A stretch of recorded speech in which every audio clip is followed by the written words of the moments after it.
नमस्कार दोस्तों, स्वागत है आपका मेरे इस YouTube चैनल पर। आज का टॉपिक है शब्दों की शक्ति का गलत उपयोग। जब इंसान नर्क की अवस्था में होता है तो उसके द्वारा शब्दों की शक्ति का बहुत गलत इस्तेमाल होता है। ऐसी अवस्था में शब्दों का उपयोग दूसरों को कोसने, शर्मिंदा करने, अपनी गलती खोजने और उन्हें तबाह करने के लिए किया जाता है।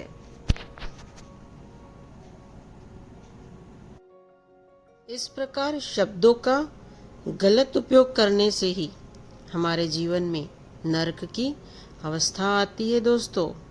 नर्क की अवस्था यानी जिसमें लोग एक दूसरे को नीचा दिखाने का प्रयास करते रहते हैं और डर का माहौल पैदा कर देते हैं।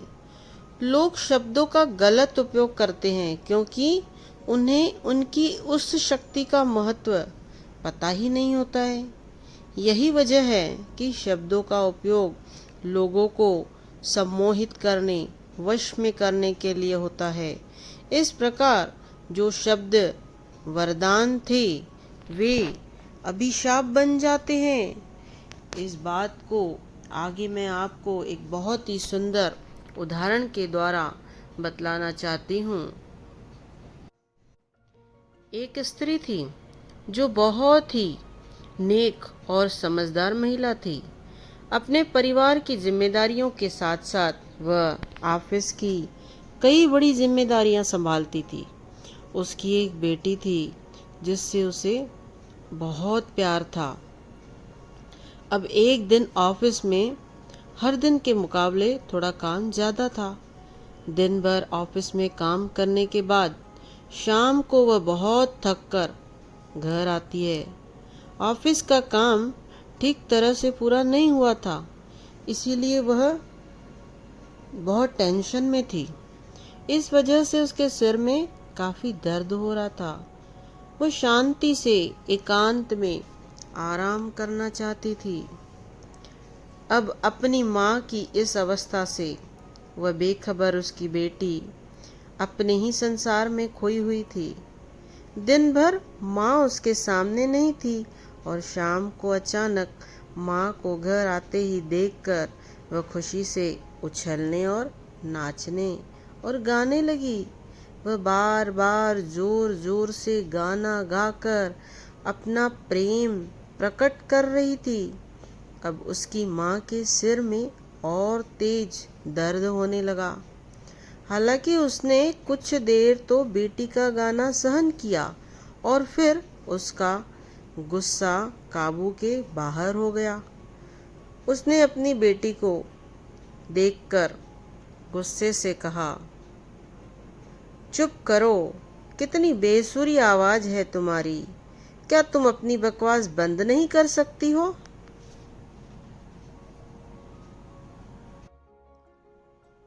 सच तो यह है कि माँ को शोर सहन नहीं हो रहा था।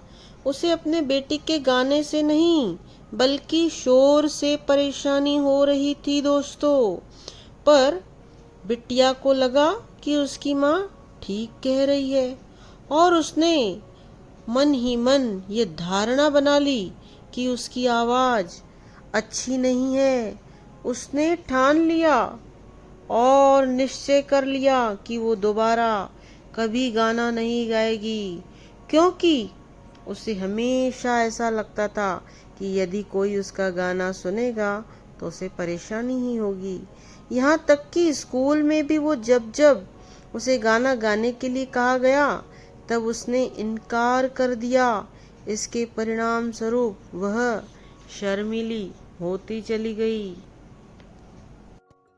अब इसके बाद उसके लिए दूसरों से बात करना भी कठिन हो गई।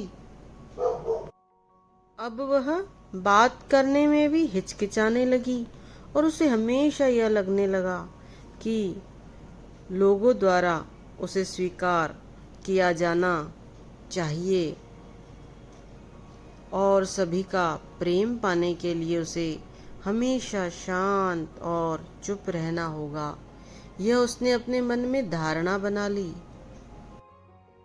जब भी वह अपने बारे में किसी की राय सुनते हैं और उसे ही सच मानते हैं, तो यह धारणा हमारे विश्वास का एक भाग बन जाती है। वह नन्ही सी बच्ची बड़ी होने के बाद भी, सुरीली आवाज के बावजूद भी कभी गाना नहीं गा सकी दोस्तों। उस एक वाक्य ने उसके मन पर इतना गहरा असर डाला कि उसने गाना गाने का विचार ही छोड़ दिया।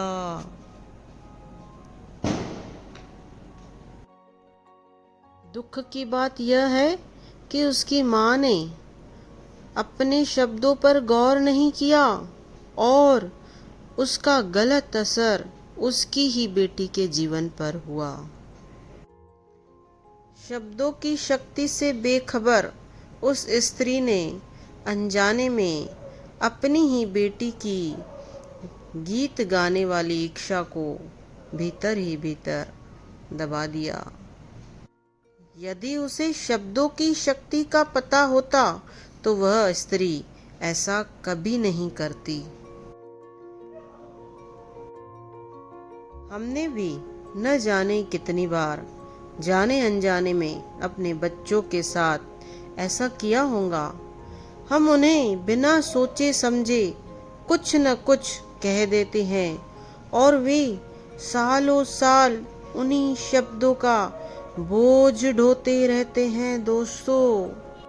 शब्दों की शक्ति बहुत बड़ी होती है दोस्तों। सोच समझकर बच्चों को शब्द कहा करें।